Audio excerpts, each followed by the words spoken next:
Bismillahirrahmanirrahim. Assalamualaikum warahmatullahi wabarakatuh. Alhamdulillah wassalatu wassalamu ala Rasulillah Muhammad ibn Abdullah wa ala alihi wa sahbihi wa man walah wa ba'd. Faya ibadallah usi nafsi wa iyyakum bitaqwallah faqad fazal muttaqun fala tamutunna illa wa antum muslimun. Faqala ta'ala Ya ayyuhalladzina amanu taqullaha haqqa tuqatih wa la tamutunna illa wa antum muslimun. Keluargaku sekalian yang terhimpun di dalam Perbagas, Pertamina Gas, kita mengawali dengan bermohon kepada Allah semoga siapapun yang berada di ruangan ini atau terhubung dalam kajian ini, semoga senantiasa dijaga, diberkahi dan dilindungi dalam kebaikan oleh Allah Subhanahu wa taala. Kita doakan yang bertugas di luar kota. Tadi saya dengar info juga Pak Direktur sedang di Semarang. Semoga giatnya dimudahkan oleh Allah dan semoga diberikan keberkahan. Ada satu bagian yang penting amanat Nabi di hadis Muslim pada satu sifat kepemimpinan. Bahwa di antara sifat pemimpin dan yang dipimpin itu harus selalu membangun kekompakan dengan nilai cinta dan doa. Ini yang sering dilupakan. Nabi pernah menyampaikan dan penyampaian ini, hadis ini didokumentasikan oleh Imam Muslim dalam satu kalimat yang singkat, padat tapi mengikat. Khiyaru a'immatikum man tuhibbunahu wa yuhibbunakum. Pemimpin yang baik itu adalah pemimpin yang kalian mencintainya dan ia pun mencintai kalian. Nah, membangun cinta itu salah satu jembatannya dengan doa. Oleh karena itu, di antara doa yang dianjurkan saat Anda memulai pekerjaan, itu bukan hanya untuk pribadi, lancarkan pekerjaan saya.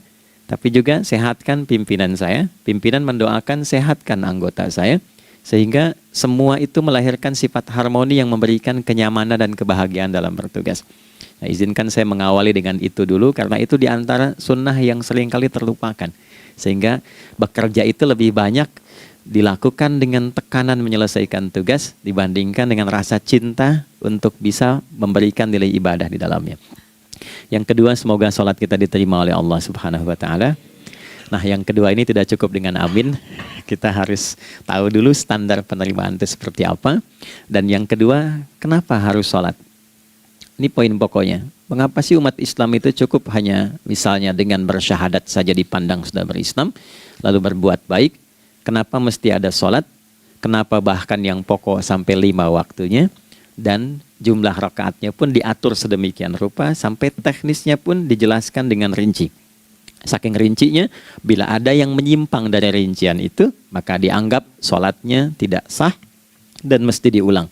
Shallu kama ra'aitumuni usalli. Sholatlah kalian seperti kalian persis melihat aku menunaikan sholat. Dan dalam sholat inilah kemudian ada sanad yang tersambung secara ketat sampai-sampai dalam hadis Muslim nomor hadis 397. Demikian di Al-Bukhari juga diabadikan di nomor hadis 757 oleh sahabat Abu Hurairah. Sanadnya tersambung kepada Khalad bin Rafi Az-Zuraiqi, seorang yang sholat di samping Nabi tapi bermasalah sholatnya.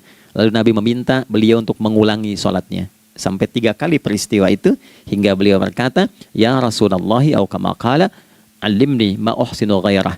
Ya Rasulullah, tolong ajarkan kepadaku karena aku tak punya pengetahuan lebih dibandingkan dari apa yang telah aku kerjakan.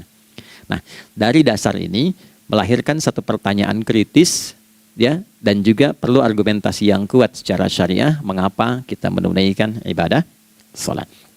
Baik teman-teman sekalian, karena waktu kita sangat padat ya, kita manfaatkan sebaik-baiknya. Saya mohon izin kajian kita akan lebih fokus kepada inti materi sehingga manfaatnya lebih banyak kita dapatkan. Salat satu-satunya amalan di dalam Islam yang mencakup 4 bagian pokok dalam beragama. Jadi ketika seseorang menetapkan dirinya beragama dan ciri satu nilai agama itu bernilai benar, ya, dalam nanti kalau kita mau komparasikan atau kita riset, itu ciri pokoknya ada 4. Satu, ada aspek namanya aspek keyakinan, ya, tauhid atau akidah. Nggak mungkin kan beragama kalau nggak yakin. Ya, karena itu pasal 29 ayat kedua itu mengandung nilai keyakinan. Negara menjamin kemerdekaan tiap-tiap penduduk untuk memeluk agamanya masing-masing dan beribadah menurut agama dan kepercayaannya itu. Ya, jadi nggak mungkin kita bisa menghasilkan nilai kepercayaan dan ibadah kalau tidak ada unsur keyakinan. Atau bahasa kitanya disebut dengan iman.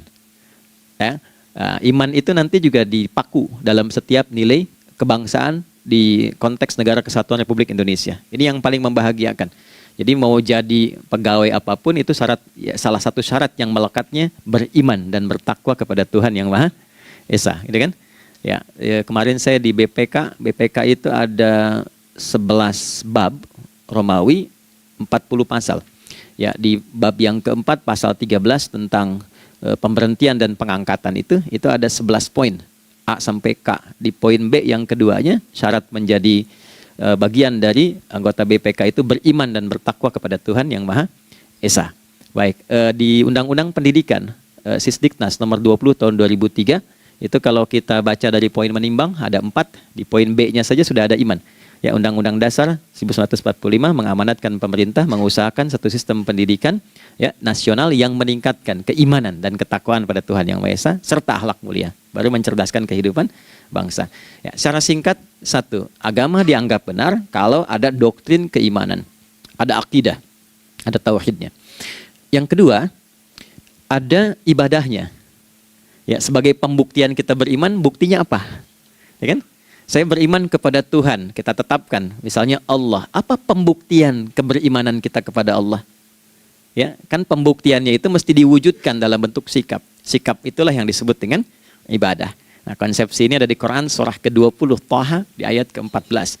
Innani anallahu la ilaha illa ana fa'budini. Ya, sungguh aku tegaskan bahwa akulah Allah, satu-satunya Tuhan yang layak dipertuhankan dan disembah. Ketika Anda mempertuhankan aku, fa'budni, maka buktikan kebertuhananmu kepadaku dengan menyembahku. Karena itu namanya Allah punya dua arti. Satu yang dipertuhankan, kan? Ilahun wahid. Yang kedua yang disembah. Ya, jadi yang dipertuhankan dan disembah. Oke. 3. Yang ketiga harus punya unsur praktikal atau implementatif dalam interaksi kehidupan. Ya, jadi bukan cuma nyembah Tuhan, bimbingan kehidupannya apa? Implementasi dari ibadah itu.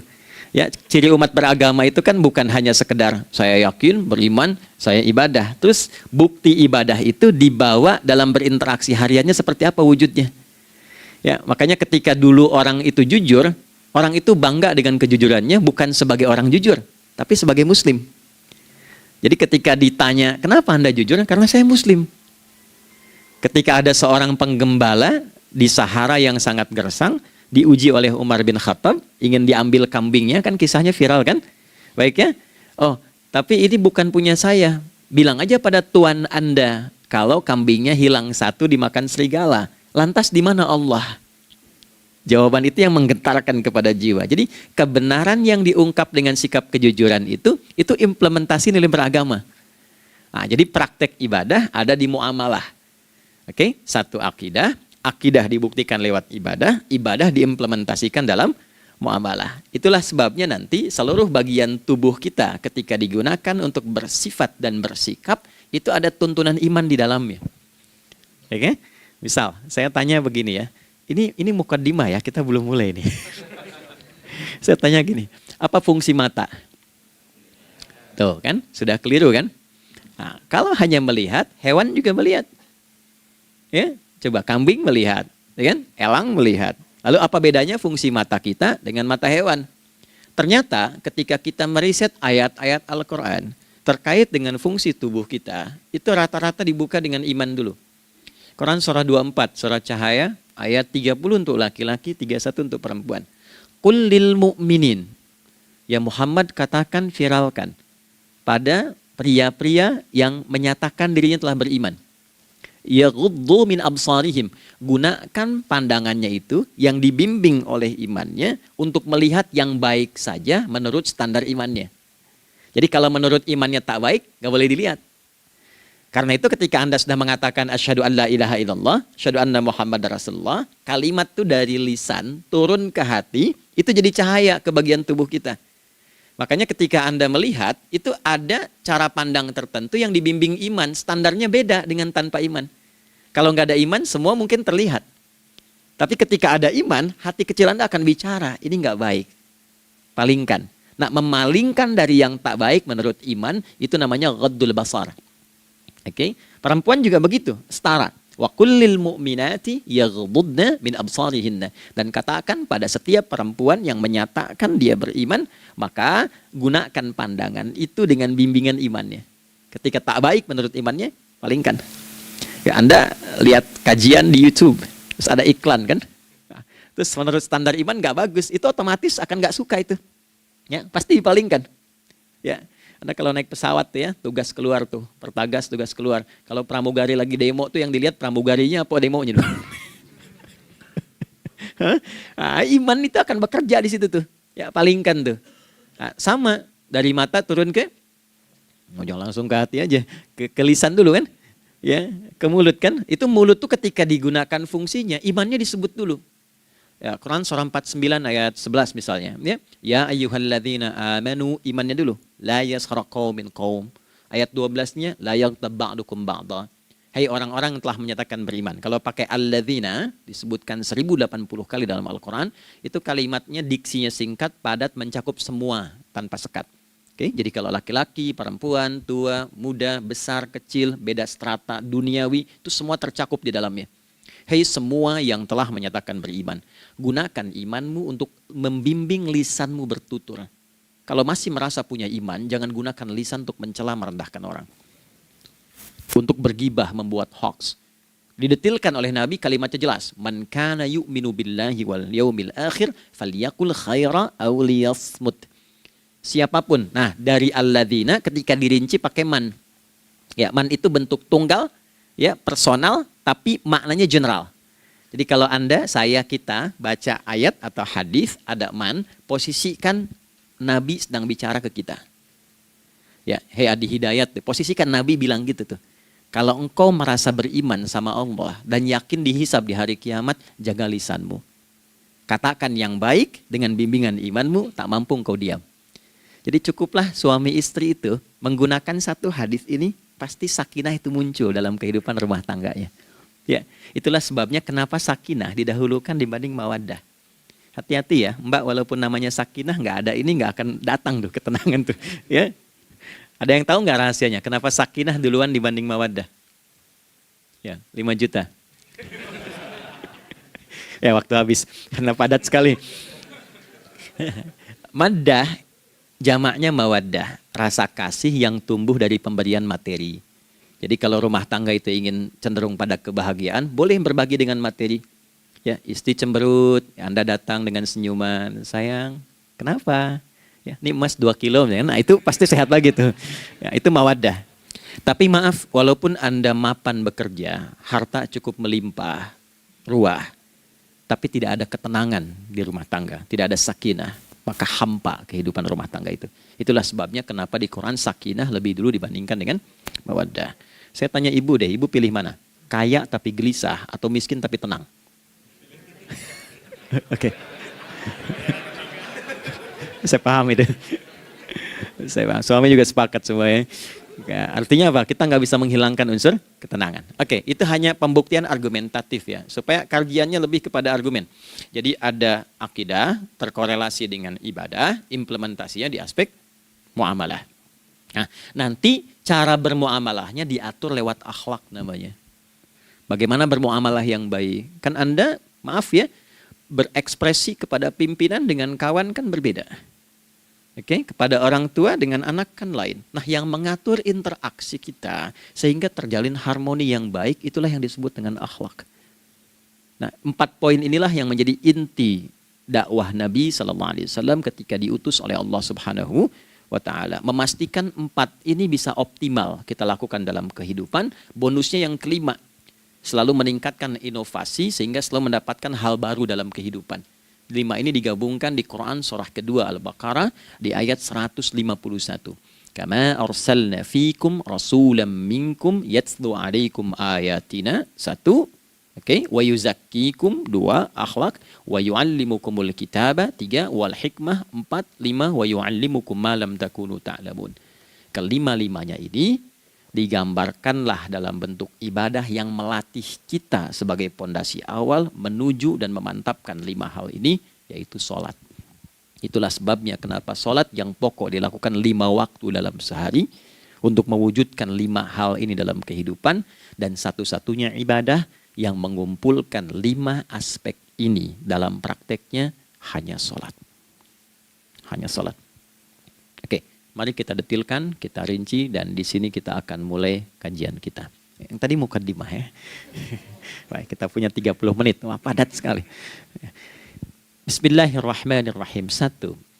Sholat adalah perwujudan iman seorang hamba. Karena itulah kalimat sholat pertama kali disebutkan dalam Al-Quran, itu letaknya setelah kalimat iman. Al-Baqarah ayat 3, Alladzina yu'minuna bil ghaibi wa yuqimunas sholat. Orang-orang yang telah menyatakan beriman dan konsisten menjaga imannya. Beda alladzina amanu dengan yu'minun. Amanu telah beriman.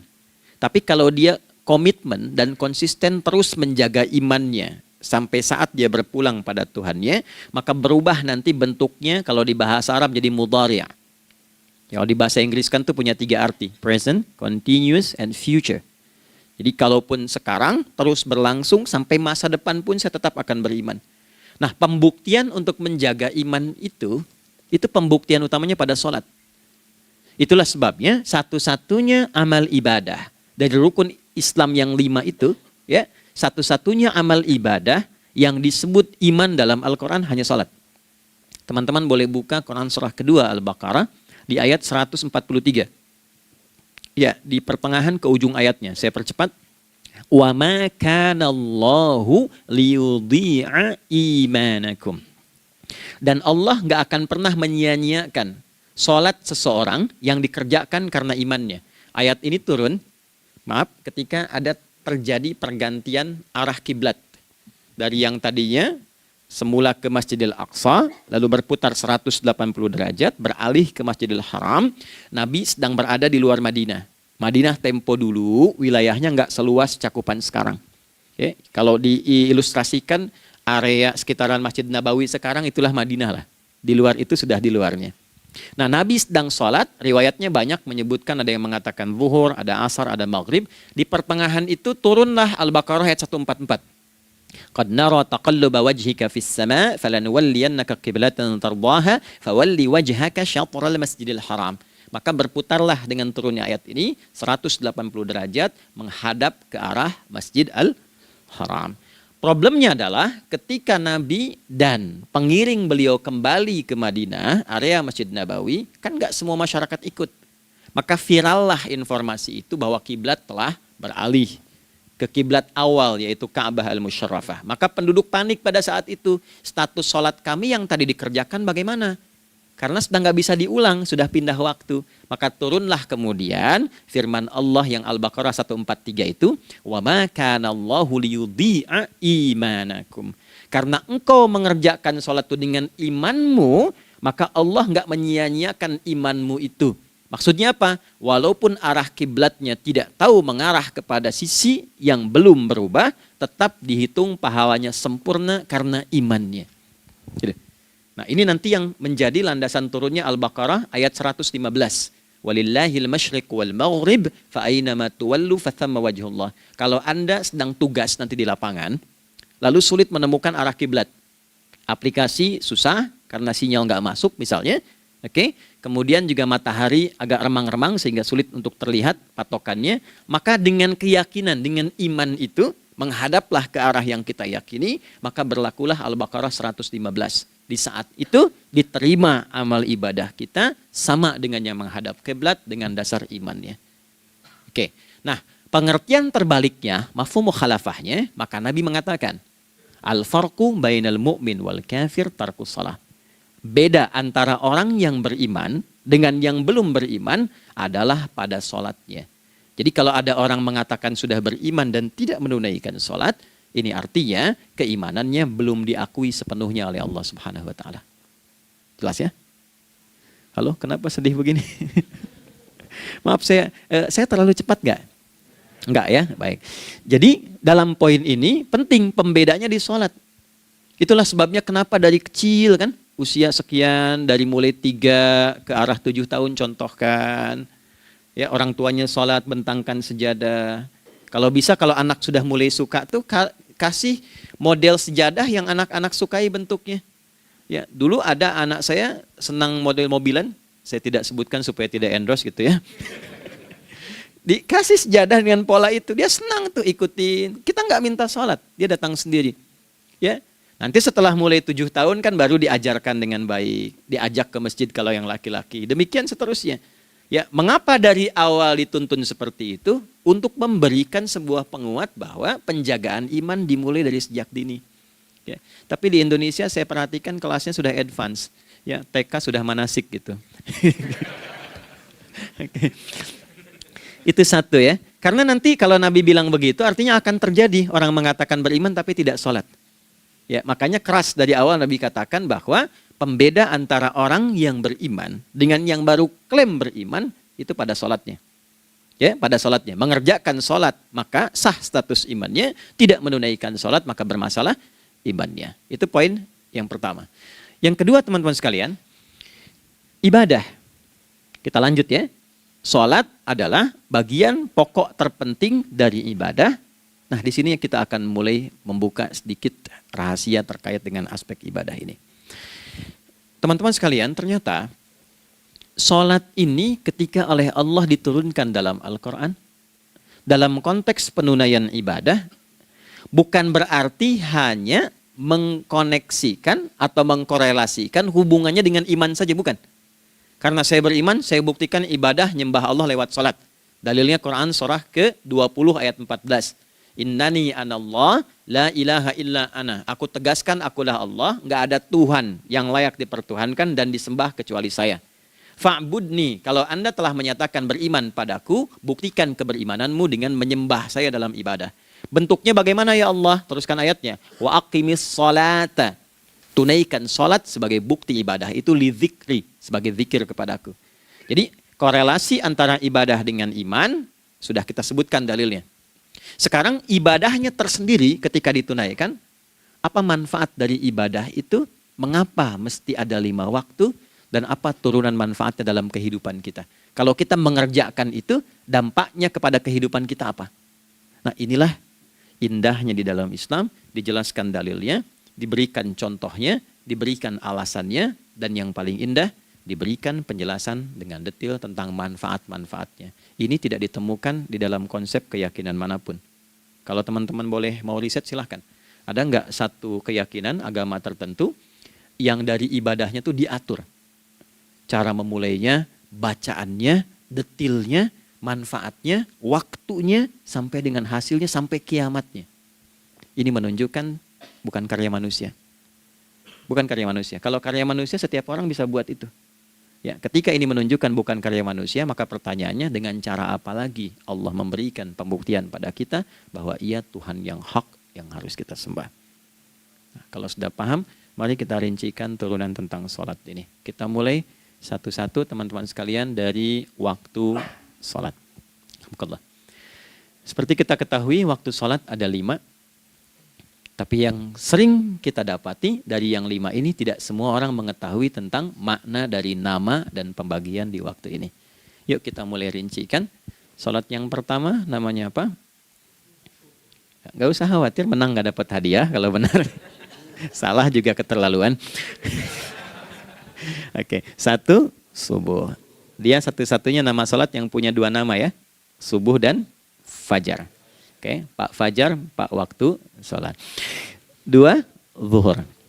3, asar. 4, maghrib. 5, isya. Oke, rumus hitungannya 24, 4, 3, 4. Ya. Rumus bilangannya 24, 4, 3, 4. Kalau mau tanya nomor koneksi dengan Allah, 24, 4, 3, 4, 2 subuh, 4 zuhur, 4 asar, 3 maghrib, 4 isya. Oke, pertanyaannya, apa artinya nama itu? Selama ini jangan-jangan kita hanya tahu namanya, tapi tidak memahami maknanya. Itu poinnya.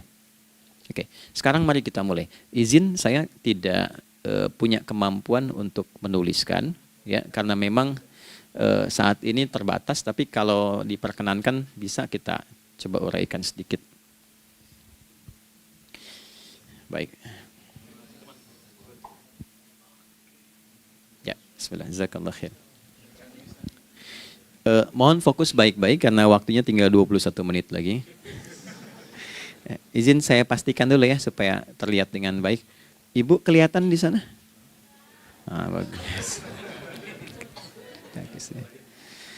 Saya kira tuh hanya di Sumbawa Barat. Ternyata di Pertagas pun perempuan-perempuannya imannya luar biasa. Maksudnya belum saya tulis sudah kelihatan. Imannya luar biasa. Oke, kita mulai dari yang pertama ya. 5 waktu sholat. Kita mulai dari 1 dulu. Subuh, teman-teman saya turunkan dulu ya. Izinkan saya tulis pakai bahasa Arab dulu supaya gampang. 1, dia punya 2 nama.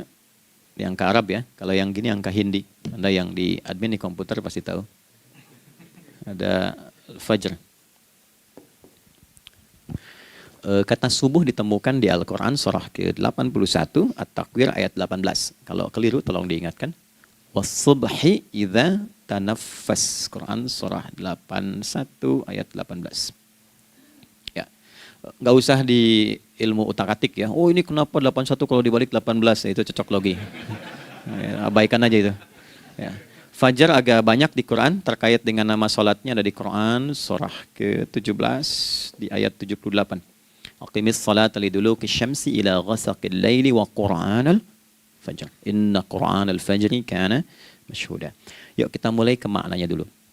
Ingat rumusnya ya. Rumusnya ini selalu begini rumusnya. Aqidah selalu punya korelasi dengan ibadah.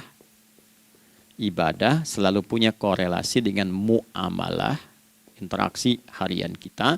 Muamalah hiasannya adalah akhlak. Nah, barulah kemudian di sini muncul inovasi dalam kehidupan, hal yang baru.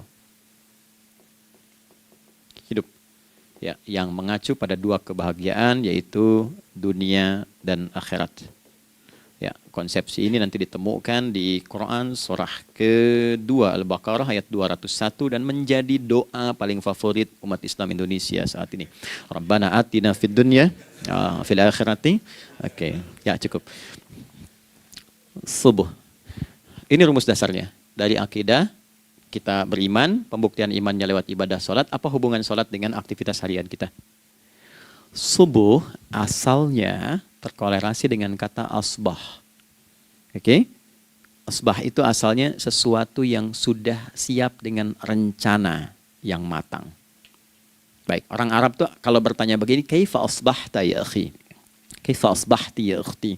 Bagaimana kabarmu di pagi ini? Itu bukan hanya nanya kabar kesehatan. Beda dengan kaifa haluk, beda. Ya, itu bertanya, bagaimana kabarmu hari ini? Aktivitasmu bagaimana? Lancar, sudah siap, planning bagus, dan sebagainya. Ya, itulah sebabnya ketika Allah bersumpah dengan awal waktu, penandanya adalah planning kegiatan. Ya, was-subhi, dan aku bersumpah demi waktu subuh, awal mula untuk berkegiatan, idza tanafas, apabila sudah mulai bergerak, bersamaan dengan nafas yang keluar itu, maka sudah jelas rencana yang dibuat. Ya, jangankan kita, semua alam itu, semesta itu seluruhnya bukan hanya bertasbih, tapi beraktivitas dalam tasbihnya. Di waktu subuh, matahari sudah mulai bersinar kan? Ya, dan sinarnya mengambil manfaat loh. Mengandung nilai manfaat, memecah keheningan malam dan menghilangkan kegelapannya. Gelap mulai hilang, datang kemudian sinar yang memberikan kita bimbingan untuk beraktivitas. Tumbuhan dimulai waktu itu sudah mengeluarkan oksigen, menyerap karbon dioksida. Saya waktu di Utrecht, di Delft di Belanda, ya, saya coba ingin membuktikan. Kan adzan nggak terdengar keluar ya. Jadi sebelum waktu subuh itu saya keluar, kebetulan flatnya waktu itu dekat area hutan yang agak rimbun, enak gitu, udaranya bagus. Itu sebelum subuh terasa karbon dioksida. Walaupun cuma beda hampir 1 menit. Tapi begitu masuk waktu subuh, keluar kesegaran yang luar biasa. Oksigen yang keluar. Ya, ini kan nggak mungkin kalau kuasa Allah tuh nggak mungkin terjadi seperti ini kalau bukan kuasa Allah Subhanahu wa taala. Tapi poinnya adalah yang bicara begini Quran. Nah, sekarang yang ingin saya katakan adalah alam semesta dalam konteks seperti matahari, kemudian tumbuhan, binatang, ayam bahkan mulai berkokok, punya planning yang teratur. Masa kita makhluk yang dihisab tuh nggak teratur? Nggak punya perencanaan? Maka subuh itu mengajarkan kepada kita, jangan sampai ada orang Islam yang punya keimanan, lalu menunaikan sholat, diajarkanlah oleh Allah, setiap masuk subuh itu harus punya agenda yang jelas. Planning yang terukur. Jangan terjadi mengaku muslim, beriman, tapi nggak jelas perencanaan hidupnya. Jam 7 mau di mana? Jam 8 kerjakan apa? Anda dari sini ketemu 7 ke 4, atau setengah 8 ke setengah 5, 8 jam kerja. Oke, berangkat jam berapa? Petakan di jalan macetnya di sebelah mana? Ukur sampai kantor tiba jam berapa? Apa yang mau dikerjakan di kantor? Itulah Islam, itulah subuh. Sehingga tidak ada satupun orang Islam di era Nabi mengajarkan beraktivitas kecuali terukur dan teratur. Bahkan Nabi memulai itu evaluasinya di malam hari. Sehingga turun di antara surah Al-Insyirah itu ada ayat yang tegas mengatakan di ujungnya, فَإِذَا فَرَغْتَ فَانْصَبْ. Evaluasi yang telah berlalu di malam hari. Evaluasinya menyeluruh sampai ke zikirnya. Dicatat nih. Ya, aku hari ini secara spiritual itu, mohon maaf, sholat jamaahnya berapa waktu tuh? Dari 5. Oke? Misalnya dari 5 itu cuma 4, berarti koreksi ada yang kurang. 1. Ya. Yang kedua, secara intelektual sudah berapa bacaan yang dibaca saat ini? Ilmu yang ditingkatkan, mensyukuri anugerah akal dan sebagainya. Bekerja sempurna enggak? Turunkan ibadahnya bagaimana? Ketika ada yang kurang, istighfari. Ya, sebagai seorang ayah, ada nggak sesuatu yang salah yang dilakukan belum sempurna? Sebagai seorang ibu, anak dan sebagainya, istighfar. Itulah sebabnya sebelum tidur Nabi ajarkan istighfar. Yang kita tahu 70 kali kan, 100 kali. Yang saya tanya, 1 ke 70 itu istighfar apa saja? Apakah hanya bilangan di lisan? Atau dari lisan diingatkan oleh pikiran, ditembuskan ke hati? Istighfar sebagai seorang ayah yang kurang maksimal melihat anak dengan baik. Anda boleh punya jabatan di kantor, boleh direktur, boleh manajer, boleh macam-macam. Tapi ketika Anda pulang, Anda seorang ayah. Saya di Timur Tengah disebut syekh, di sini dipanggil kiai, dipanggil ustadz. Pulang ke rumah, anak saya nggak kenal itu semua. Anak saya nggak peduli itu semua. Belum pernah seumur-umur saya mengajar, lalu saya pulang, anak saya menunggu depan pintu dan memanggil, kiai. Tidak ada. Dia ingin ayahnya. Dia ingin ayahnya. Kenapa nggak kita hadirkan istighfar pertama kita itu karena kita kurang perhatian. Kurang perhatian kepada anak misalnya. Saya kalau pulang tengah malam dan semua tertidur, saya lihat satu-satu. Perbaiki cara tidurnya, doa, lihat satu-satu, minta ampun sama Allah. Dan ya kadang sebelum mengalirkan air mata kita nggak bisa tidur karena nggak tahu nanti ketemu lagi nggak di akhirat. Itu poin yang paling penting. Nah, jadi istighfar pertama itu untuk diri kita ketaatan pada Allah. Untuk diri kita sebagai anak pada orang tua. Sebagai suami punya tanggung jawab istri atau sebaliknya. Demikian seterusnya. Nah itu kalau sudah kita bisa lakukan, dievaluasi, direncanakan besoknya. Fa'idha faraghta fansab. Direncanakan lagi yang berikutnya. Besok mau ngapain, tulis malam. Kalau kita biasakan begitu tidurnya enak. Karena nggak ada beban, damai hidupnya. Dengan teman damai kalau ada perselisihan sebelum tidur. Ya. Jadi nggak ada orang mengigau itu masalah-masalah kehidupan dunia yang belum tuntas. Ini dunia saat terjaga bermasalah, saat tidur pun masih bermasalah. Gara-gara kamu nih, kapan istirahatnya? Ya. Nah ketika kita bangun dari subuh itu, maka rencana yang sudah kita siapkan itu teman-teman sekalian, dibawa menghadap Allah supaya minta kemudahan, minta kelancaran, minta pendampingan, minta bimbingan. Itulah sebabnya kita dipanggil sholat di awal waktu. Supaya rencana yang sudah kita siapkan itu minta taufiknya, persetujuan dan perlindungan dari Allah. Inilah yang menjadikan rahasia umumnya para sahabat memulai berkegiatan sejak dari masjid. Teman-teman boleh riset deh hadis-hadis tentang sholatnya sahabat dan kaitannya dengan syuruk dan pekerjaan. Rata-rata memulai dari masjid. Mereka tungguin, evaluasi, begitu siap, syuruk, minta sama Allah, berangkat. Saya mau kasih satu rahasia ya. Boleh jadi ijazah tapi ini diantara kita aja ya. Anda boleh lakukan, berangkat ke masjid itu dengan baik. Terus minta misalnya, ya Allah, kau perintahkan aku untuk berikhtiar, sekarang aku lakukan. Kau perintahkan aku untuk merencanakan, sekarang aku ikhtiarkan. Mohon lindungi, mudahkan, dan berikan bimbingan terbaik untuk mendapatkan hal yang wajar, halal, baik, dan kau ridhoi. Anda berangkat. Pulang. Sebelum nyampe rumah, mampir dulu ke masjid. Masjid terdekat dari rumah aja. Sholat 2 rakaat, gitu. Ya, sholatnya bisa sholat wudhu, tahiyatul masjid, dan sebagainya. Setelah itu pulang. Doa dulu habis sholat. Ya Allah, aku telah berikhtiar seperti apa yang telah Engkau perintahkan. Sekarang aku memohon rizki darimu seperti apa yang telah Engkau janjikan. Kalau dengan semua ikhtiar ini belum cukup menurunkan rizki darimu, maka mohon tunjukkan padaku saat ini dengan cara apa lagi aku mesti berikhtiar. Oke? Silahkan Anda pulang dengan suasana itu ke rumah. Dan lihat apa yang terjadi. Rasakan bedanya, bedakan rasanya, dan pasti terasa bedanya. Gak ada kesan yang lain pada jiwa. Jadi yang dibawa ke rumah itu bukan aura kantor. Bukan aura jalan yang macet. Tapi ada ketenangan, kenyamanan, dan kenikmatan. Kalau teman-teman mau pakai sunnah sahabat ini dalam dunia pekerjaan, dan Anda lakukan coba sehari ini saja, rasanya pasti beda. Ya, ini bagian pertama. Nah, ketika kita ingin datang menghadap Allah, dan mulai membawa rencana kita, kan perlu isyaratnya kan, kapan dimulai? Gak bisa tiba-tiba saya bangun jam 3 langsung sholat subuh, kan tidak begitu. Ya kan? Mesti ada satu sinyal dulu, yang dari sinyal itu ada feedback pada diri kita untuk merespon, gitu kan? Nah, pancaran respon atas sesuatu yang memancar akibat satu hal yang terjadi, kalau di gaya itu kan kalau ada gaya gerak, gaya dorong kan? Ya, kalau nggak salah F1 sama dengan F2 kan? Nah, gaya gerak sama dengan gaya dorong. Geraknya dikit, bunyinya kecil kan? Kencang bunyinya, kencang. Terus ada F berbanding lurus dengan P, hukum Pascalnya. Gaya berbanding lurus dengan tekanan, kan? Semakin banyak gaya, semakin tertekan. Nah, respon yang muncul ketika ada satu misalnya gaya, tapi responnya sifatnya materi sifatnya. Ya, misal kalau Anda mau mengebor air, kan? Kemudian keluar terpancar tuh dari bawah itu keluar misalnya air. Nah, itu namanya infajar. Infajar. Dalilnya Quran surah kedua ayat 60. Wa idzistasqa Musa liqaumihi faqulna idrib bi'asakal hajar fanfajarat min husnata asyrata aina. Nabi Musa kata Allah itu kaummu 12 suku minta mata air. Dan enggak tanggung, setiap sukunya minta satu, katanya supaya enggak rebutan. Maka Allah firmankan, pukulkan tongkatmu yang kayu. Lihat diksinya detil sekali. Pukulkan tongkatmu yang kayu ke batu itu, maka batu itu akan terbelah dan mengeluarkan pancaran 12 mata air. Ya, tongkat kayu dipukulkan ke batu, batunya yang hancur. Karena Musa seorang nabi, gitu kan? Anda punya tongkat emas, pukulkan ke batu, maka keluar 12 air mata. Gitu kan? Nah ini, infajar. Kalau respon yang keluar itu respon buruk. Misal dalam nafsu, kan suka ada triggernya yang memancing respon, terus nafsu keluar kan? Ya, apa saja itu? Lihat gambar yang nggak bagus, nafsu keluar, itu kan?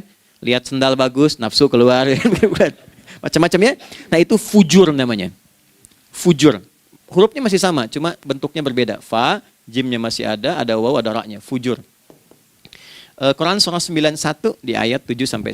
Wa nafsi wa ma sawwaha fa'alhamaha fujuraha wa taqwaha. Fujur tembus ke nafas, nafas memerintahkan yang buruk disebut su. Nafas ketemu su jadi nafsu. Makanya nama lain fujur itu nafsu.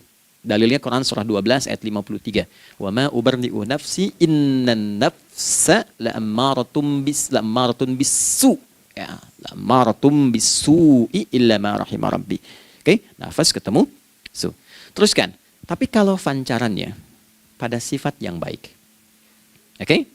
Membelah sesuatu yang gelap menjadi baik, terbuka, memancarkan respon panggilan yang baik, maka berubah katanya menjadi fajar. Oke? Matahari diperintahkan oleh Allah, diperintahkan membelah kegelapan malam. Keluarlah sinar pertamanya, disebutlah fajar. Kenapa? Karena ada respon kebaikan keluar darinya. Baik, perhatikan baik-baik. Quran surah kedua, ayat 187. Wa kulu washrabu hatta yatabayyana lakumul khaytul abyadu minal khaytil aswadi minal fajar. Itu untuk matahari. Kita lagi tidur enak-enak, sudah nyiapin rencana malam-malam. Tiba-tiba ada panggilan. Allahu Akbar, Allahu Akbar. Itulah tandanya hati kita mengkonfirmasi iman kita dalam diri kita. Cepat, sudah adzan. Pernah begitu? Nah, konfirmasi itulah dalam bahasa lain yang disebut dengan fajar namanya. Datang. Jadi waktunya matahari membelah disebut dengan fajar, konfirmasinya pun disebut dengan apa? fajar. Ya, jadi bersamaan waktunya dengan dua hal itu. Datanglah panggilan. Itu yang dimaksud Quran, hubungan iman dengan konfirmasinya sampai ke sholatnya ada di Quran surah 8 ayat 2. Innamal mu'minuna iman. Alladzina idza dzukirallahu adzan. Wajilat qulubuhum iman. Jadi begitu ciri iman itu ada dalam jiwa, dipanggil lewat adzan, kan? Allahu Akbar, langsung merespon, ya Allah sudah adzan. Walaupun setelah adzan ada lagi getaran, baru adzan belum qomat gitu kan. Nah, misal ya. Nah, tapi inilah fajar. Jadi maksudnya rencana Anda ini agak jarang dibahas ya. Mohon maaf, ilmu ini agak jarang. Jadi jangan Anda bilang saya bid'ah, bukan. Ya, bukunya ada, referensinya ada. Cuman karena jarang dikaji, jangan sampai kekurangan pengetahuan menghukumi yang tahu jadi salah gitu. Ini poinnya. Jadi saya kalau bahas satu masalah itu bukunya saya kumpulkan. Tafsir awal sampai akhir yang ada apa, buku-buku tentang sholat apa, baru kita keluarkan. Jadi bagian topik-topik tertentu yang dibahas. Problemnya ketika membahas tentang ibadah cuma dua. Satu tentang bacaan, doanya apa. Yang kedua tentang gerakan, bagaimana mengerjakannya. Yang ketiga jarang dibahas, hikmahnya apa. Padahal rumus dalam ibadah itu dalam fikih tiga-tiga mesti dipakai. Ini Quran surah kedua ayat berapa? Ayat 129. Rabbana wab'ats fihim rasulan minhum yatlu 'alaihim ayatika ini wa yu'allimuhumul kitaba ini wal hikmah ini. Barulah kita mendapatkan sesuatu yang baru. Ya. Ini wa yuzakkikum dan di 151 Al-Baqarah wa yu'allimukum ma lam takunu ta'lamun. Jadi ini bukan ilmu yang baru, bukan, belum tahu saja. Jadi selama ini yang kita kerjakan jangan sampai terbatas pada ritualnya saja untuk mencukupkan ini. Hubungan ritual dengan ini apa gitu. Ya, jadi subuh ini mengkonfirmasi bahwa ada satu keteraturan dalam kegiatan kita. Ya, alhamdulillah. 2, siang. Oke, setelah subuh, fajar, salat apa? Zuhur. Oke, saya tanya pada Anda, zuhur itu artinya apa? Sudah, cukup katakan wallahu a'lam. Waktunya terbatas ya. Nah, sahabat ditanya nggak tahu wallahu a'lam. Anda sahabat bukan, tabi'in bukan. Zuhur. Waktu tinggal 4 menit lagi. Oke, teman-teman kalau kita jeli, ini kan sholat dikerjakan di siang hari kan? Siang itu bahasa Arabnya nahar. Naharun itu siang. Tapi kenapa sholatnya zuhur? Kok nggak sholat nahar gitu? Ya, lohor, jadi paksain tuh. Zuhur, lohor. Ya. Terus sore, biar nyambung cepat. Sore, bahasa Arabnya kan masa. Masa al-khir, selamat sore. Kenapa kok sholatnya asar? Kok sholatnya namanya asar? Oke. Maghrib, isya. Isya kan malam kan? Kenapa nggak lail? Lail itu kan malam. Kalau ada yang istimewa di malamnya, itu lailah namanya. Makanya ketika turun Al-Quran disebut Lailatul Qadar. Karena malamnya istimewa.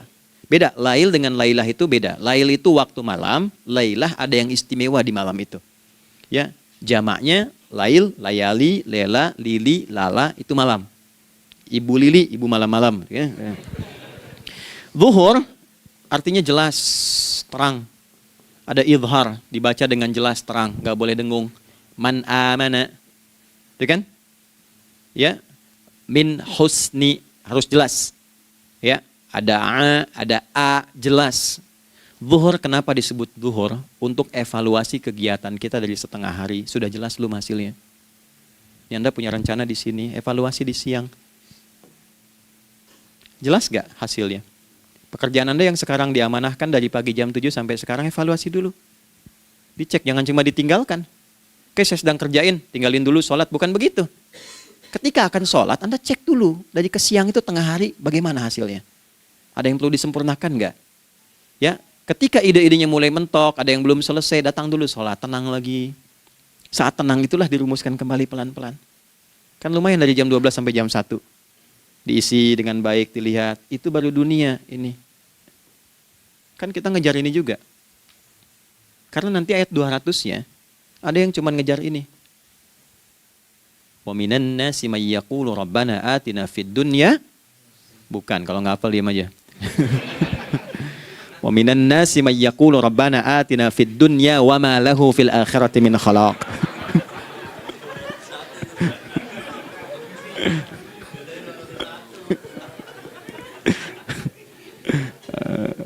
Nah, paham kan? Dan di antara manusia ada yang fokusnya hanya dunia yang dikejar, sehingga nggak kebagian akhiratnya. Padahal dia tahu dia mau pulang. Yang lebih aneh lagi, pengen pulang surganya Firdaus dekat dengan Nabi. Tapi tiap hari kerjakan dunia, dunia lagi, berangkat gelap, pulang gelap, terus meninggal gelap juga. Ini kan repot. Nah, maka mesti investasi kan. Anda kalau tugas keluar kan, apalagi keluar negeri kan hukumnya beda. Bekalnya pun tidak sama. Anda tugas ke Amerika, mata uangnya sudah beda, hukumnya sudah beda. Terus pengen pindah ke alam barzah, pengen hukumnya sama dengan dunia, mustahil. Ya, makanya dimensinya beda, keadaannya tidak sama. Baju yang dipakai kan beda. Barang-barangnya nggak sama. Makanya disebut telah meninggal dunia, meninggalkan semua yang melekat pada dunia. Pindah ke alam lain, persiapan menuju titik akhir yang tidak ada ujungnya lagi. Nggak ada pembuka lagi. Jadi sudah ujung begini, nggak ada ruang lagi yang lain. Itu akhirat namanya. Makanya di sini cuma dua pilihannya. Kalau nggak ke surga, nah itu. Ya. Apa investasi yang ada di sini? Maka siang itu dicek dulu. Pekerjaan jadi ibadah nggak? Tadi niatin ibadah nggak waktu berangkat dari rumah? Kan? Waktu ngetik, waktu ngerjain di kantor, jadi ibadah nggak? Kalau ibadah, Anda nggak mungkin berbuat kriminal. Anda nggak mungkin berbuat maksiat. Nggak mungkin nipu, nggak mungkin nyogok. Nggak mungkin korupsi. Kan lagi ibadah. Nggak mungkin curang. Kan lagi ibadah. Anta budallaha ka'annaka tarah. Anda itu mengerjakan segala hal sebagai ibadah, merasa diawasi Allah. Fa in lam takun tarah fa innahu yarak. Kalaupun Anda merasa nggak melihatnya, Anda yakin Anda dilihat. Itulah kerja pakai iman, maka ini di bawah akidahnya. Jangan ditinggalkan. Nah, inilah yang selama ini kita butuhkan. Ya. Inilah yang melahirkan nilai etik, makanya adanya dalam jiwa. Takwa itu kan dalam jiwa, melahirkan etos. Etos mendorong kepada logos, logos melahirkan patos. Kepantasan dalam bekerja. Jadi Anda sekuat apapun ilmunya, kalau nggak punya etos, itu rusak. Jadi tidak cukup akal sehat. Jiwa yang sehat itu lebih penting. Banyak orang akalnya, saya ingat, akal itu tidak memberikan perintah. Dia hanya merumuskan satu instruksi dalam jiwa supaya mudah dilakukan dan dieksekusi oleh fisik. Jadi akal yang sehat itu seberapa pandai ilmunya, seberapa cepat mengeksekusi perbuatan. Tapi kalau yang dieksekusi itu dari perintah nafsunya, masalah. Habis saja waktunya tuh. Ya. Ini gimana ini? Tolong jawab loh. Nah, teman-teman karena sudah habis waktu jam 1, kita baru zuhur ini. Nah, yang paling menarik itu gini, yang paling menarik kalau ada orang belum sadar sampai zuhur tentang akibat kehidupan ini, maka muncullah asar. Apa asar itu? Kenapa mesti disebut dengan asar? Dan apa manfaat istimewanya asar kepada jiwa kita? Itu di kesempatan lain kita akan bahas. Teman-teman, waktunya sudah habis ya. Saya menghargai Anda, kan tidak boleh juga saya ngajarkan tapi mengambil yang sesuatu yang tidak tepat ya. Kita buktikan keimanan kita dengan mengerjakan amanah pekerjaan di tempat ini dengan baik, waktu digunakan dengan baik.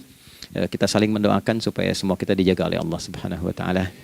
Maafkan saya, lain kesempatan kita berjumpa kembali untuk melanjutkan apa yang telah kita bahas hari ini. Mari kita berdoa, semoga doa kita diterima oleh Allah Subhanahu wa taala. اللهم تقبل منا إنك أنت السميع العليم وتب علينا إنك أنت التواب الرحيم نحمدك كما علمتنا أن نحمدك ونشكرك شكرا كما علمتنا أن نشكرك أنت المقدم وأنت المؤخر بيدك الخير إنك على كل شيء قدير. Ya Allah, kami memujimu seperti Engkau mengajarkan kami untuk memuji dan bersyukur atas segala nikmat-Mu seperti Engkau bimbing kami untuk mensyukuri segala nikmat-Mu. Allahumma salli wa sallim wa barik ala habibikal karim rasulikal mustafa al-amin sayyidina Muhammadin wa ala alihi wa sahbihi ajma'in. Ya Allah, anugerahkan kami kemampuan untuk terus bersalawat pada Rasulullah, sehingga dengan itu kami mendapatkan kemampuan yang baik untuk meneladani kemuliaan beliau dalam beraktivitas kehidupan. Rabbana la tada' lana fi maqamina hadza dhanban illa ghafartah. Ya Allah, jika ada pendosa hadir di ruangan ini atau terhubung dalam kajian ini, maka jangan biarkan ya Allah ia meninggalkan tempat ini dan kajian ini kecuali Engkau telah ampuni seluruh dosa-dosanya. Wala hamman illa farajtah. Ya Allah, jika ada satu di antara kami yang menghadiri kajian ini membawa kegelisahan, maka mohon tenangkan keadaan hatinya. Wala asiran illa yassartah. Jika ada yang sedang diliputi oleh kesulitan, maka mudahkan, ringankan dan hilangkan seluruh kesulitannya. Wala maridan illa syafaitah. Dan bila ada di antara kami yang diuji dengan penyakit, maka mohon angkat dan sembuhkan penyakitnya.